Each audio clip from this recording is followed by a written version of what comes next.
চাঁপাইনবাবগঞ্জ জেলার প্রত্যন্ত অঞ্চলের অবস্থিত এক নির্ভীত প্রকৃতির সৌন্দর্যের নামই হচ্ছে দামুশের বিল। শহরের কোলাহল থেকে দূরে এই বিলের মাঝখানে সরু মাটির পথ, আর দুই পাশে সারি সারি ছায়াময় গাছ, যেন প্রকৃতির হাতে একা আঁকা এক জীবন্ত চিত্রকর্ম। প্রতিদিন অনেক মানুষ এখানে আসেন শুধুমাত্র একটু শান্তি খুঁজতে, মনকে প্রশান্ত করতে।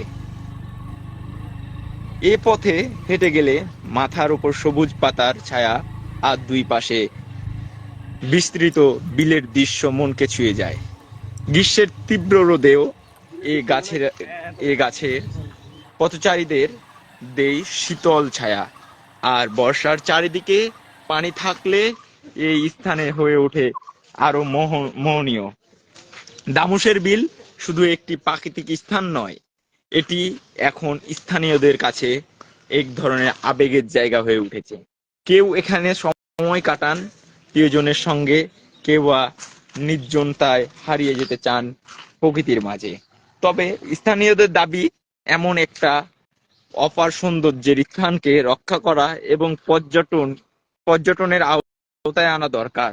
যথাযথ সংরক্ষণ ও প্রচারের পেলে দামুশের বিল হতে পারে চাঁপাইনবাবগঞ্জের অন্যতম দর্শনীয় স্থান।